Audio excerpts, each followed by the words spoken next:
The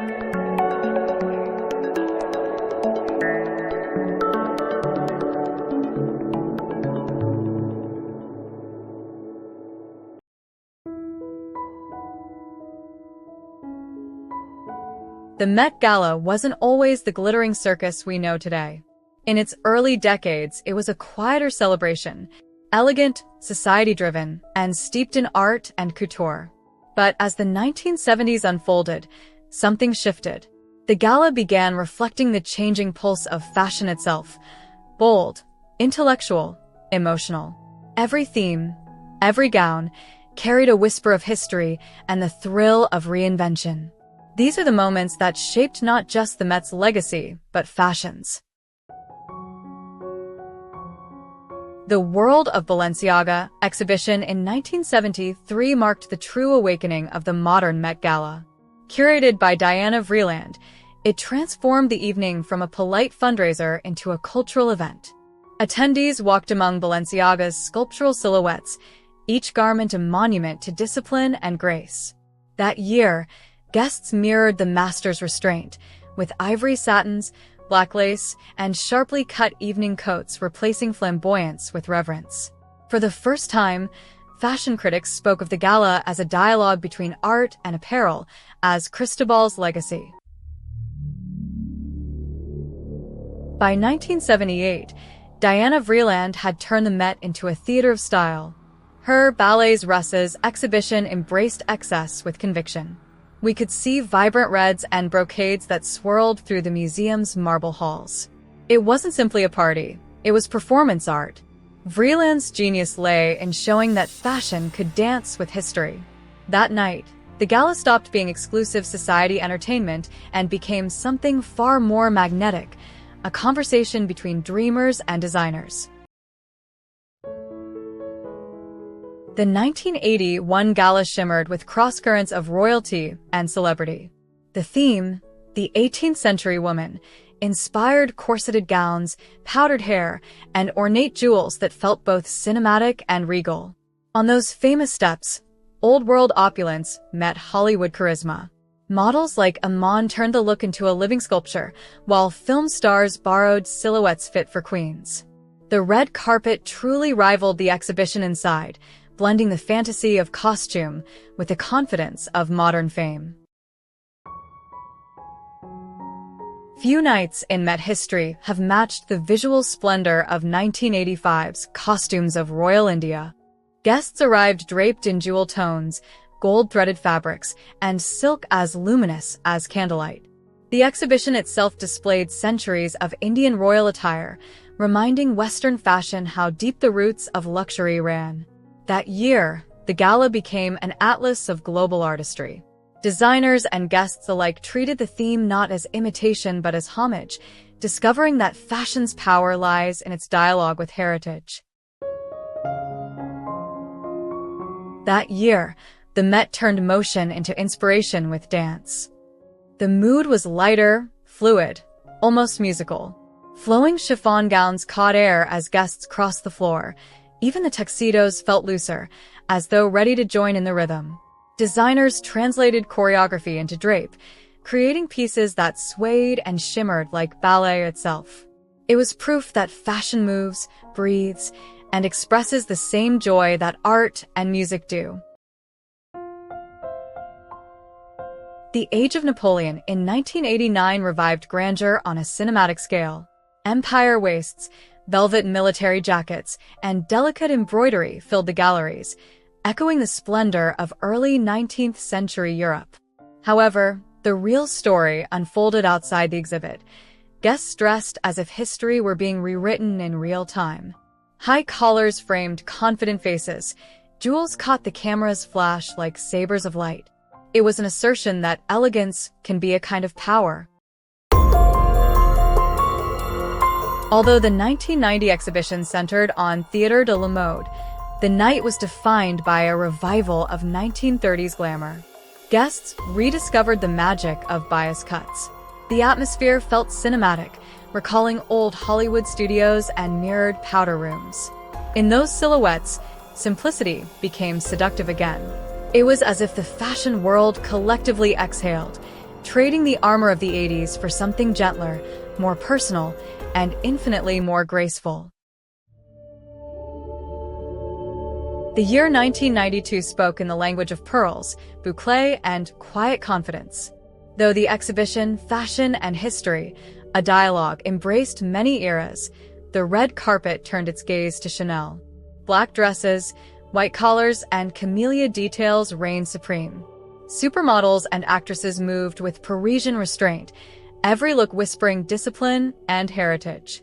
This was fashion stripped of noise. It felt like a meditation on line, proportion, and the quiet power of tailoring that Coco herself would have applauded.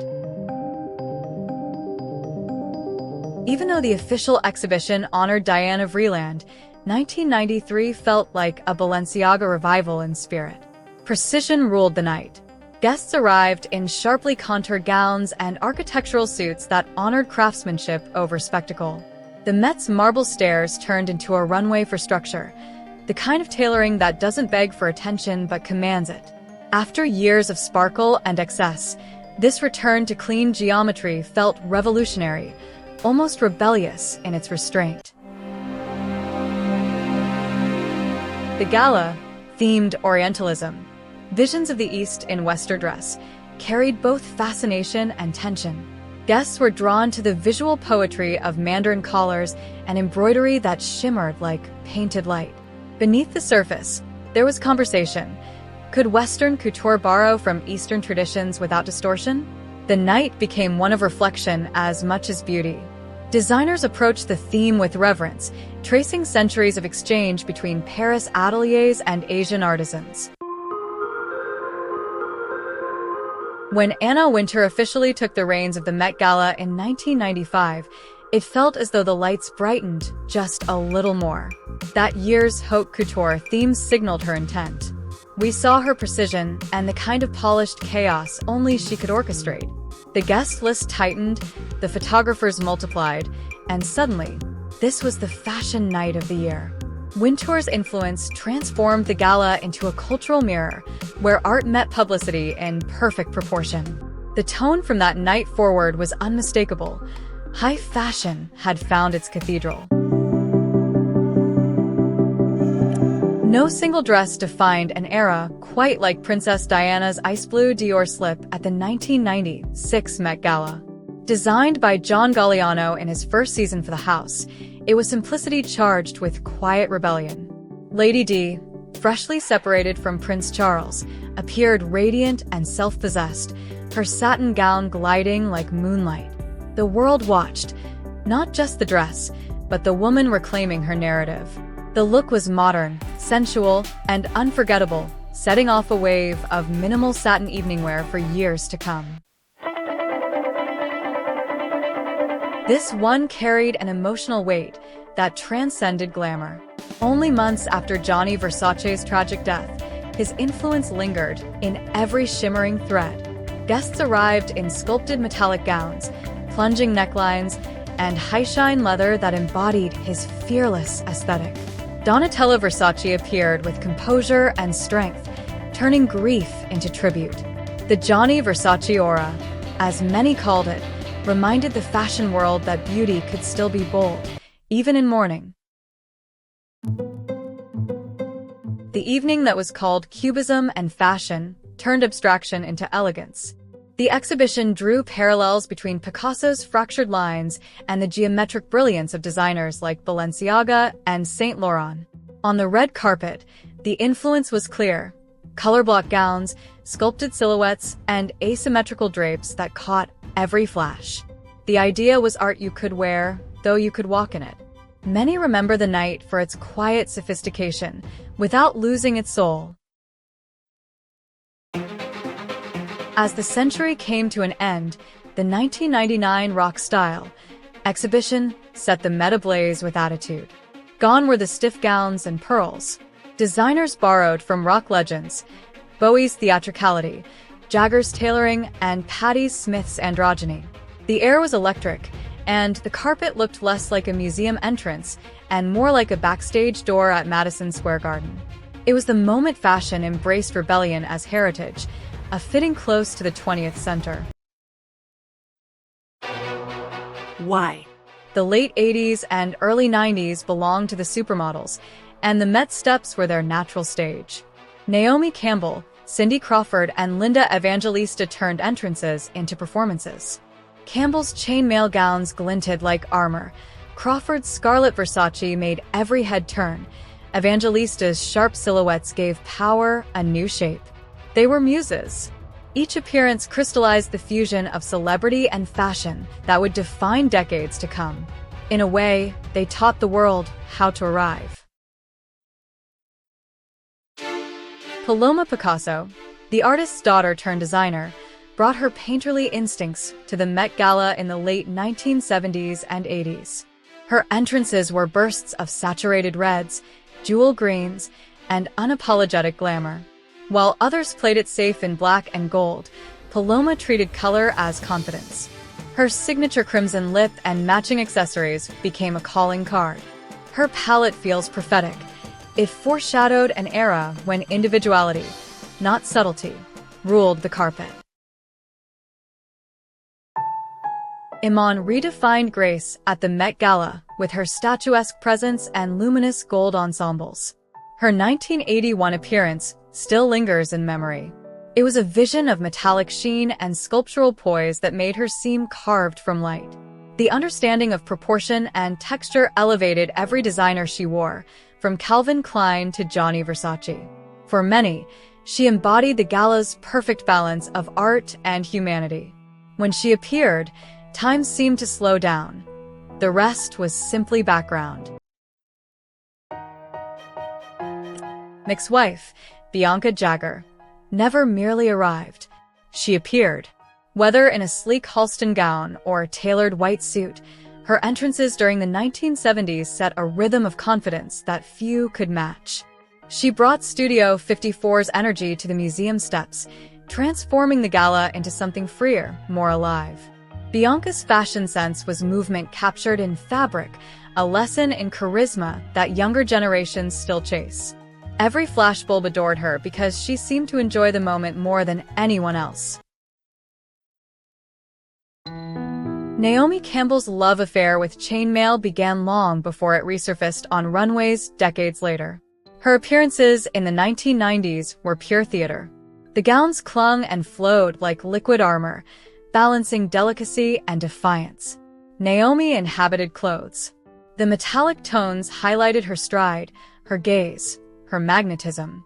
In those moments, the Met carpet became her runway and the camera, her instrument. Chainmail, once medieval, was reborn as something futuristic, feminine, and unforgettable. She approached fashion like a whisper. She felt soft, intentional, and never forced. In an era chasing excess, Christie's restraint felt revolutionary. Her looks embodied minimalist refinement. Her style invited you to look closer, to notice the precision of a seam or the fluidity of fabric in motion. Her appearances reminded everyone that elegance doesn't always shout.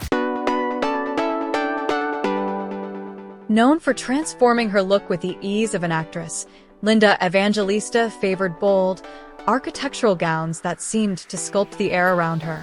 One year, she arrived in a sweeping crimson piece that captured the very spirit of haute couture, passionate, fearless, exacting. Her power lay not just in beauty, but in her understanding of it. That fashion, when performed sincerely, can be a kind of storytelling. Each pose was a chapter, each gown a sentence. Valletta's Met Gala entrances in the late 90s were acts of imaginative play. One of her most celebrated looks was inspired by 18th century portraiture, with a powdered wig, corseted waist, and an ironic twinkle that said she was both the past and the present at once. Amber treated fashion history as a playground rather than a museum. Through her, nostalgia felt alive again, less like memory and more like motion. Drew Barrymore brought a different kind of nostalgia to the Met carpet, one rooted in youth, spontaneity, and a touch of rebellion. Her 1990s appearances were romantic, but unfussy. Drew's style reflected her spirit, carefree but deliberate, playful but grown. She used soft curls, sheer fabrics, and the kind of confidence that doesn't need symmetry. In an event known for spectacle, she reminded audiences of fashion's sweeter side and the joy of dressing simply because it feels like you. Few people have a visual signature as strong as Donatella Versace's. Her looks crystallized her persona. She represented both continuity and evolution, keeping Johnny's staring alive while carving her own legend. Her platinum hair cascading over jet black gowns that fused structure with seduction, fashion. When she walked those steps, she wasn't chasing fashion. She was fashion. Her contrasts became metaphors for the gala itself, beauty meeting boldness in one unforgettable moment.